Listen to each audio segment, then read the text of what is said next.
প্রিয় ছাত্রছাত্রীরা, সুলতান প্রাইভেট সেন্টারের পক্ষ থেকে তোমাদের জানাই হার্দিক অভিনন্দন, প্রীতি ও শুভেচ্ছা। আমি তোমাদের টিপু স্যার। আজকে ক্লাস 10-এর ইংরেজি পাঠ্য বইয়ের তৃতীয় অধ্যায় থেকে দ্য পাসিং অ্যাওয়ে অফ বাপু নামক গল্পটি নিয়ে তোমাদের সামনে উপস্থিত হয়েছি। এই গল্পটি লিখেছেন নয়নতারা সেহগাল। আজকে আমরা এই গল্পটির প্রত্যেকটি লাইনের বাংলা মানে, প্রত্যেকটি শব্দের ইংরেজি মিনিং, ওয়ার্ড, অপোজিট ওয়ার্ড, এটা কোন ধরনের পার্টস অফ স্পিচ, এই বিষয়গুলো নিয়ে খুঁটিয়ে খুঁটিয়ে পড়ব এবং পরীক্ষাতে যাতে সিন থেকে যদি এই গল্পগুলো সেট হয় তাহলে যাতে তুমি 12-তে 12 পেয়ে যাও, তার মতো করে প্রস্তুতি নেব। এবং এই ভিডিওর পরবর্তী ভিডিওগুলিতে এই গল্পটি থেকে এমসিকিউ, এসএকিউ, শূন্যস্থান পূরণ, ট্রু ফলস, কজ, রিজন, সমস্ত রকম প্রশ্নের উত্তর আলোচনা করা হবে। তাই তোমাদেরকে অবশ্যই বলবো ভিডিওটিকে স্কিপ না করে শুরু থেকে শেষ পর্যন্ত আন্তরিকতার সঙ্গে যদি শোনো তাহলে 100% এই ভিডিওটি তোমার প্রচুর কাজে দেবে। তো যাই হোক, আমি শুধু এটুকুই বলতে চাই, যদি তোমরা চ্যানেলে অবশ্যই নতুন হয়ে থাকো বাবু, তাহলে চ্যানেলটিকে সাবস্ক্রাইব করে দিও এবং পাশে থাকা বেল আইকনটিতে অল বটমে ক্লিক করে দিও, যাতে সমস্ত প্রকার ভিডিওর নোটিফিকেশনগুলো তোমার কাছে সবার আগে পৌঁছে যায়। এবং বন্ধুদের মধ্যে একটু শেয়ার করে তাদেরকেও সাবস্ক্রাইব করতে বলো। এবং তোমার কি কি লাগবে সে ব্যাপারে অবশ্যই কমেন্ট করে তুমি কমেন্ট বক্সে জানিয়ে দিও। আমি চেষ্টা করব সেই ভিডিওগুলো তোমাদের কাছে পৌঁছে দেওয়ার। তো যাই হোক, শুরু করছি আজকের গল্প, দ্য পাসিং অ্যাওয়ে অফ বাপু। গল্পে ঢোকার পূর্বেই আমরা অবশ্যই বাপুজি সম্পর্কে এবং নয়নতারা সেহগাল সম্পর্কে 2-4টি কথা বলবো। জাতির জনক, the father of nation, Gandhiji, তিনি জন্মগ্রহণ করেছিলেন গুজরাটের পোরবন্দরে 1869 খ্রিস্টাব্দের অক্টোবর মাসের 2 তারিখে। তিনি আফ্রিকা গিয়েছিলেন আইন চর্চা করতে এবং সেখান থেকে দেশে ফিরে এসে তিনি ওকালতি শুরু করেন। তবে যেহেতু সেই সময় দেশ ব্রিটিশদের অধীনে ছিল, সেহেতু দেশকে ব্রিটিশ রাজ মুক্ত করার জন্য তিনি ভারতীয় স্বাধীনতা সংগ্রামে ওতপ্রোতভাবে জড়িয়ে পড়েন এবং তার যে নীতি, অহিংস নীতি, নন ভায়োলেন্স, পিস লাভিং, শান্তিপূর্ণ যে আচরণ, নরমপন্থী মানসিকতা, এই আদর্শ দ্বারা তিনি গোটা ভারতবাসীর মনকে জয় করেছিলেন।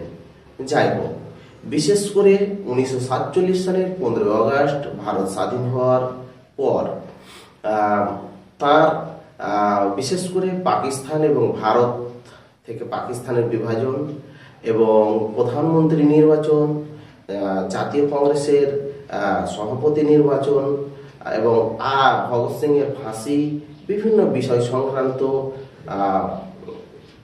বিষয়গুলো নিয়ে বিশেষ করে নাথুরাম বিনায়ক গডসে বলে এক ব্যক্তির সঙ্গে মানে তার আদর্শের সংঘাত হয়। নাথুরাম বিনায়ক গডসে গান্ধীজির এই আদর্শ বা এই রীতিনীতিগুলোকে মন থেকে মেনে নিতে পারেননি। তাই 1948 সালের জানুয়ারি মাসের 30 তারিখে বিড়লা ভবনের কম্পাউন্ডে তিনি যখন একটি প্রেয়ার মিটিং অ্যাটেন্ড করতে যাচ্ছিলেন গান্ধীজি, ঠিক সেই সময় নাথুরাম বিনায়ক গডসে তাকে গুলি করে হত্যা করেন। এবং এই নাথুরাম বিনায়ক গডসের অবশ্য 1949 খ্রিস্টাব্দের 15 নভেম্বর আম্বালা সেন্ট্রাল জেল, যেটা একটি বিখ্যাত জেল, সেখানে তার ফাঁসি দেওয়া হয়। তো যাই হোক, গান্ধীজিকে বিশেষ করে আমাদের ইতিহাসে তার নাম স্বর্ণাক্ষরে লেখা থাকবে এবং তিনি জাতির পিতা হিসাবে শুধু আমাদের কাছে নয়, সমগ্র বিশ্বের কাছে যেন পরিচিতি একটি মুখ। তো যাই হোক, এবার আমরা জানবো নয়নতারা সেহগাল সম্পর্কে। নয়নতারা সেহগাল একটি নামি দামি পরিবারে জন্মগ্রহণ করেছিলেন। পণ্ডিত জওহরলাল নেহরুর পিতা মতিলাল নেহরু যে ছিলেন, সেই মতিলাল নেহরুর একটি বেটি ছিল। সেই বেটির নাম বিজয়লক্ষ্মী পণ্ডিত। তো এই বিজয়লক্ষ্মী পণ্ডিত বিয়ে করেছিলেন রঞ্জিত সীতারাম পণ্ডিতকে, এবং রঞ্জিত সীতারাম পণ্ডিত এবং বিজয়লক্ষ্মী পণ্ডিতেরই কন্যা হলো নয়নতারা সেহগাল। অর্থাৎ তিনি বিশেষ করে নেহরু গান্ধী পরিবারে জন্মগ্রহণ করেছিলেন। যাই হোক, তিনি ভারতে ইংরেজি লেখিকা হিসেবে যথেষ্ট বিখ্যাত। এবার শুরু করা যাক টেক্সট সম্পর্কে। নয়নতারা সেহগাল জন্মগ্রহণ করেছিলেন 1927 খ্রিস্টাব্দে। তো she is one of the first female Indian writers in English.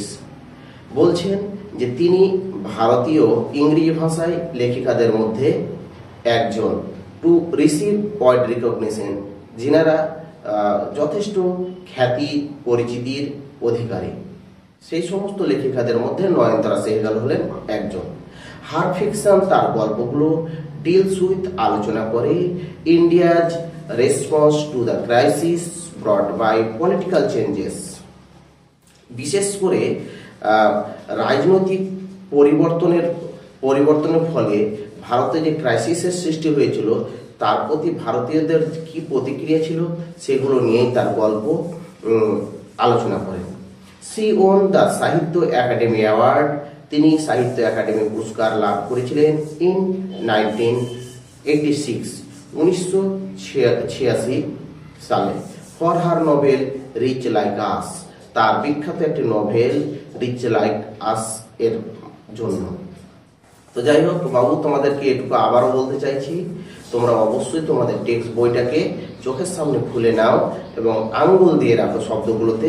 একটার পর একটা আমি লাইনগুলো পড়ে যাব এবং তোমরা সেই অনুযায়ী একবার মিলিয়ে নিও, তাহলে ভীষণ উপকারে আসবে। চলো পরের 4টা লাইন পড়ছি। দ্য টেক্সট, এই যে পাঠ্যাংশটা, an extract from Nayantara Sahgal's মেমোয়ের প্রিজন অ্যান্ড চকলেট কেকস। তাহলে এই যে আমাদের দ্য পাসিং অ্যাওয়ে অফ বাপু, এই গল্পটি নেওয়া হয়েছে নয়নতারা সেহগালের একটি স্মৃতিকথা প্রিজন অ্যান্ড চকলেট কেক নামক স্মৃতিকথা থেকে। তো ইট রিকাউন্টস, এটা বর্ণনা করছে দ্য ইনসিডেন্টস, সেই সমস্ত ঘটনাবলী following the death of Gandhiji, গান্ধীজির মৃত্যুর পরবর্তী সমস্ত ঘটনাবলীকে এই গল্পটি বর্ণনা করছে।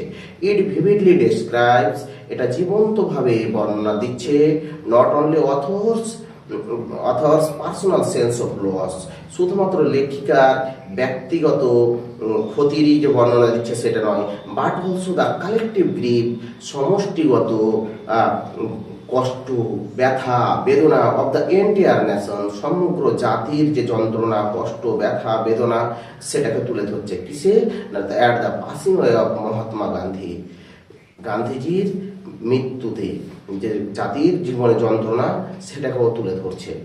যাই হোক বাবু, আমি ওয়ার্ড নোটে প্রত্যেকটি শব্দের এখান থেকেও যে 6-7 লাইন পড়লাম, প্রত্যেকটি শব্দ আমি ওয়ার্ড নোটে তুলে ধরছি। তো যাই হোক, এখন আমরা আপাতত রিডিং পড়ে লাইন বাই লাইন মানেগুলো জানবো এবং এর পরবর্তী অংশটুকুতে আমরা অবশ্যই সমস্ত শব্দগুলোকে বোর্ডে লিখে তোমাদের মিনিং ওয়ার্ড সহ দেখিয়ে দিচ্ছি। চলো আমরা ইউনিট 1টা শুরু করি। কি বলছি দেখো, রিড দ্য ফলোইং, নিম্নোক্ত অংশটি পড়ো। ইউনিট 1 মানে পার্ট 1, প্রথম অংশ। দেখো আঙুল দাও, শুরু করছি, খুব ভালো লাগবে, মন দিয়ে পড়ো, খুব সুন্দর হবে। দেখো, আই ওয়াজ হ্যাভিং টি, আমি চা পান করছিলাম, অ্যাট হোম, বাড়িতে। অন দ্য ইভিনিং অফ 30 জানুয়ারি 1948, 1948 সালের জানুয়ারি মাসের 30 তারিখ সন্ধ্যার সময় আমি বাড়িতে চা পান করছিলাম। এটা হচ্ছে একটা ফার্স্ট পার্সন ন্যারেটিভ, বিশেষ করে নয়নতারা সেহগাল নিজে ডাইরেক্ট এই গল্পটি বলছেন, তাই আই করে কথাটা বলছেন, মানে আমি করে গল্পে বারবার বলবেন। এবার কি হলো, হয়ে তখন I was call to Birla house.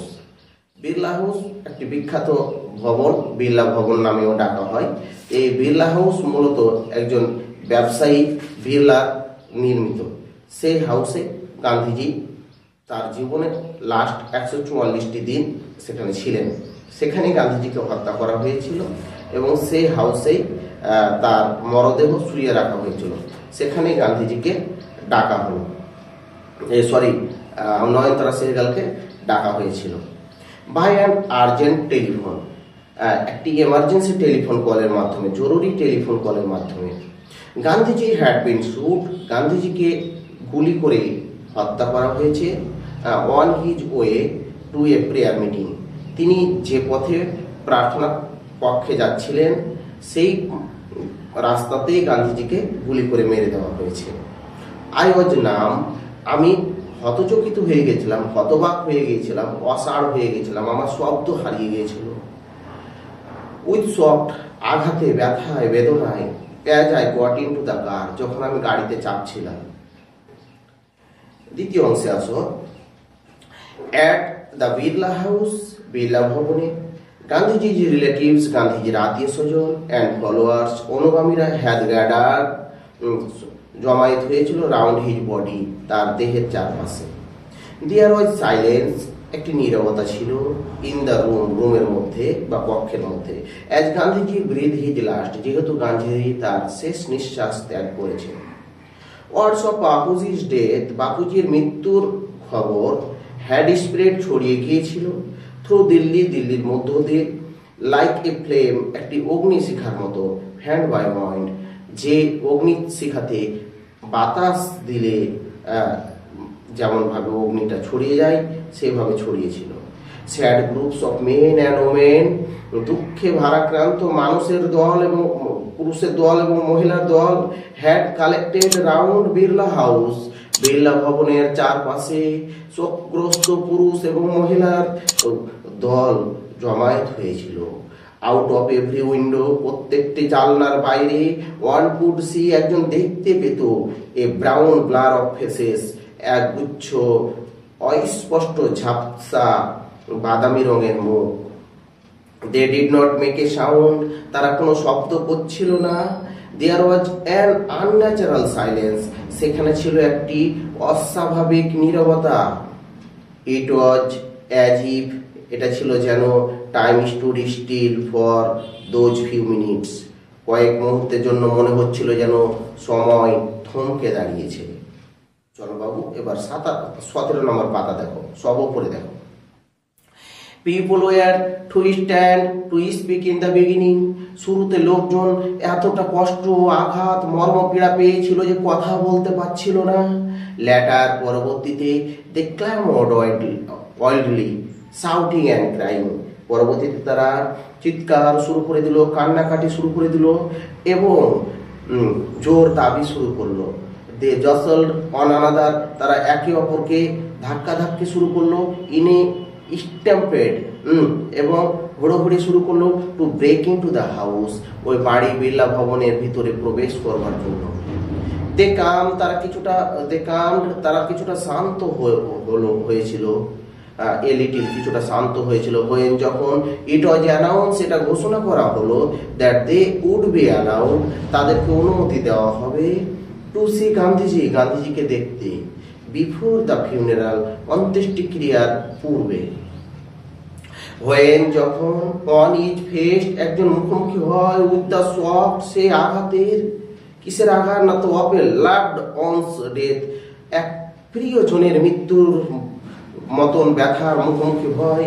One হুইম্পার, যখন তো একজন ফুঁপিয়ে কেঁদে বলে উঠে, what will become of me now, এখন আমার কি হবে, that he has left me, তিনি যে আমাকে ছেড়ে গিয়েছেন।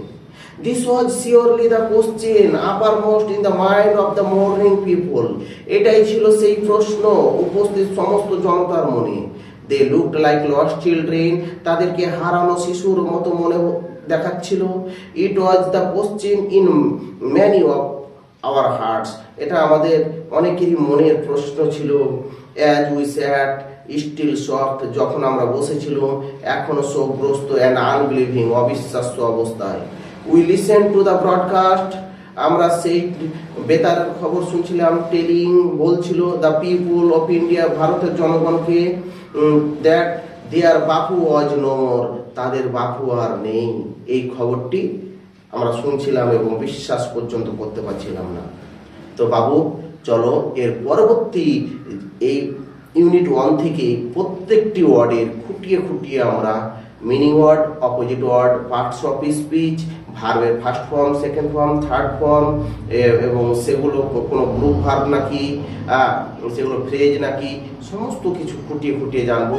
এটা জানার মাধ্যমে কি হবে বাবু, আমরা অবশ্যই MCQ, SAQ, elaborate type question, true false সমস্ত প্রকার প্রশ্নের উত্তর দিতে পারবো।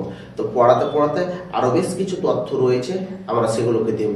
তাহলে চলো পরবর্তী অংশটির জন্য প্রশ্ন বাবু আমরা ইউনিট 1 থেকে যে ওয়ার্ড নোটগুলো রয়েছে সেগুলো দেখিনি।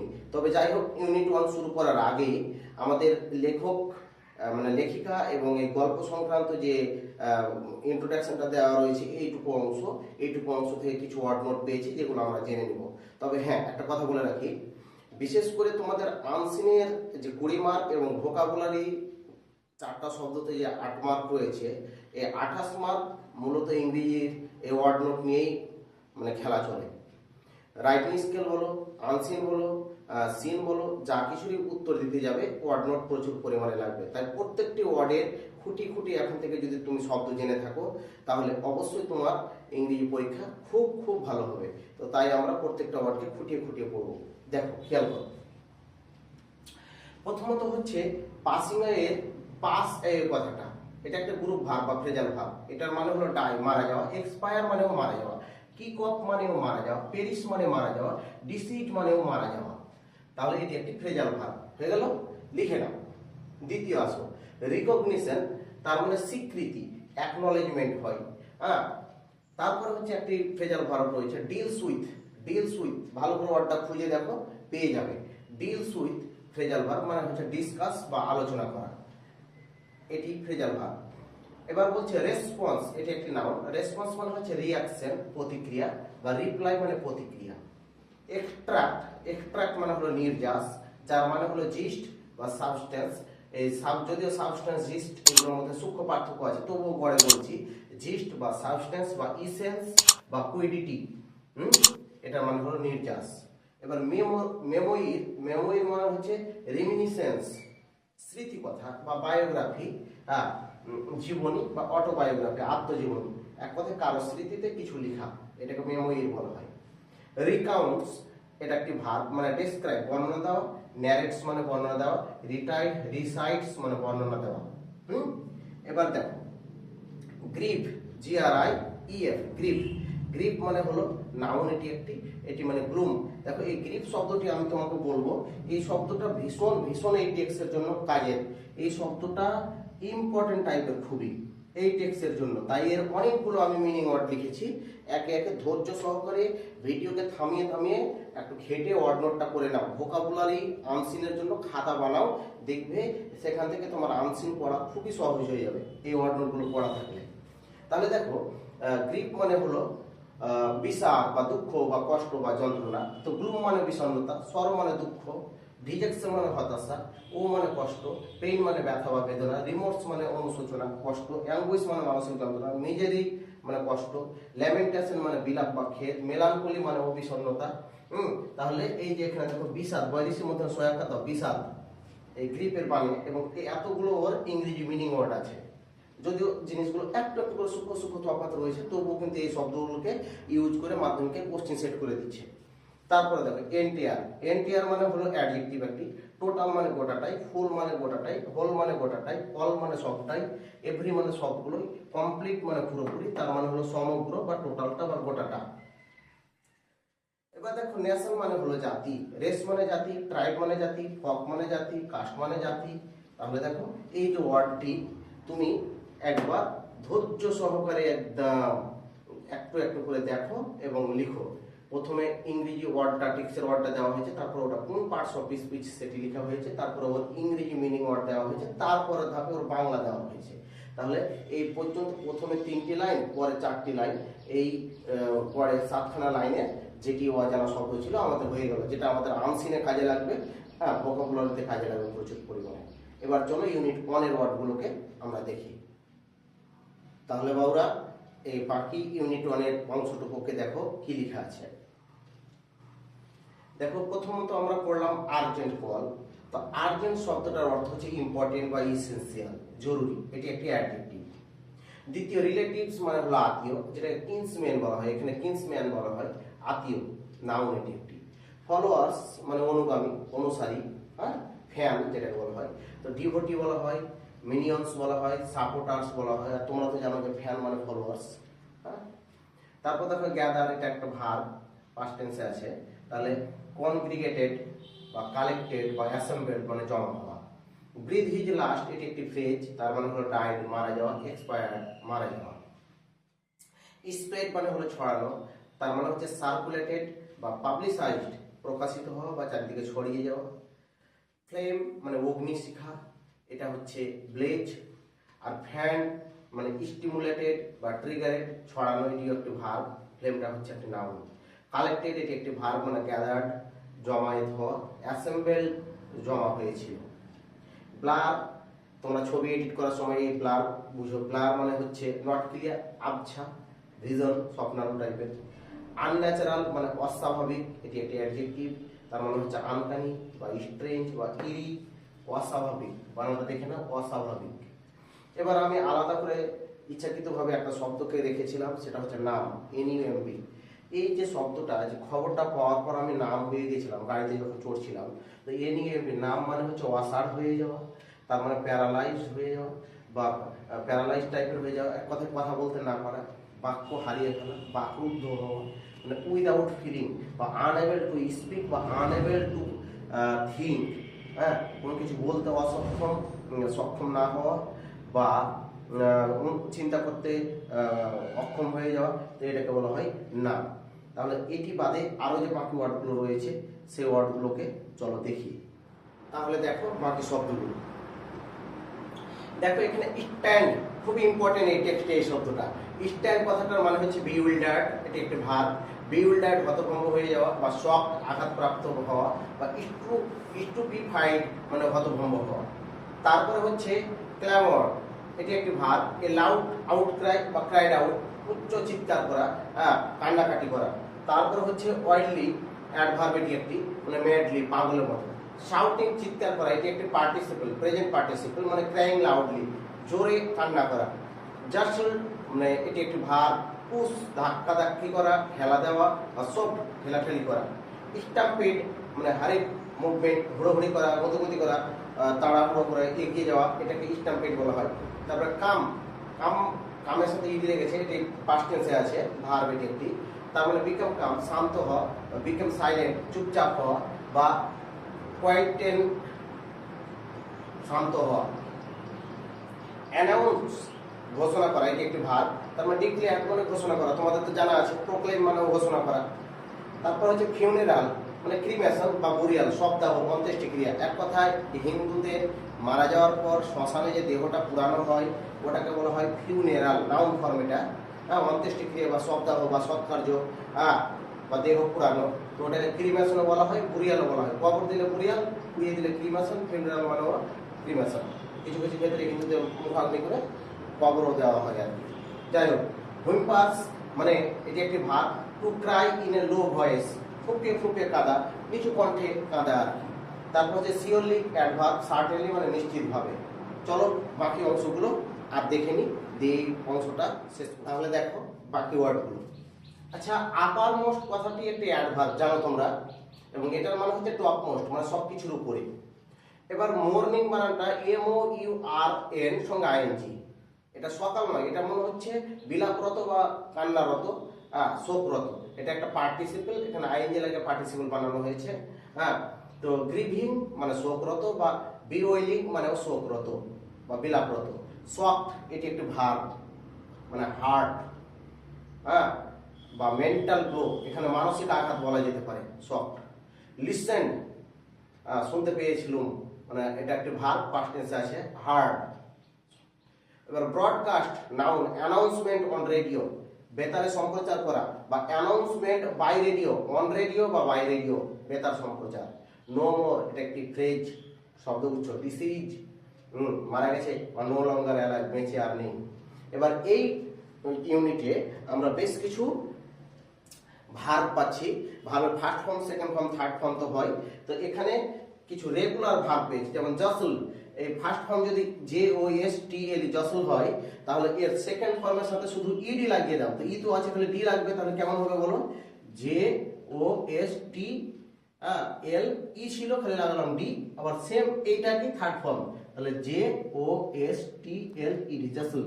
এবার দেখো কামের সাথে ইডি লাগিয়ে সেকেন্ড ফর্ম এবং থার্ড ফর্ম করতে পারবে আশা করি। তাহলে কি হবে? CALM সঙ্গে ইডি, থার্ড ফর্ম CALM সঙ্গে ইডি। অ্যানাউন্স, অ্যানাউন্স ই আছে, খালি ডি লাগাতে হবে। তাহলে ANNOUNCE খালি লাগিয়ে দাও ডি, অ্যানাউন্স। আবার ওই সেম জিনিসটাই third form ANNOUNCE D, announce. এবার দেখো লিসেন, ইডি লাগিয়ে সেকেন্ড ফর্ম এবং থার্ড ফর্ম LISTEN সঙ্গে ইডি, লিসেন LISTEN সঙ্গে ইডি, লিসেন, থার্ড ফর্ম। তো যাই হোক বাবু, এবার বিষয় তোমাদেরকে আমি যেটা বলতে চাইছি, বিশেষ করে আজকে যে এই যে খুঁটি খুঁটে ওয়ার্ড নোটগুলো প্র্যাকটিস করলে, এই ওয়ার্ড নোটগুলো তোমার আনসিনের প্রচুর পরিমাণে কাজে দিবে। 4টি শব্দতে 8 মার্ক, এগুলো থেকে শব্দগুলো শিখতে পারবে। এক, দ্বিতীয়, আনসিনের গোটা 20 মার্কের গল্প তোমার পুরো অজানা, এই ওয়ার্ড নোটগুলো প্র্যাকটিস করলে পেয়ে যাবে। তারপরে যেটা হচ্ছে আনসিনের প্রশ্নের উত্তর দেওয়া থেকে শুরু করে, রাইটিং স্কিলের ওয়ার্ড নোট জানা থেকে শুরু করে, লিখতে পারা থেকে শুরু করে সমস্ত কিছু এই ওয়ার্ড নোটে সাহায্য করবে।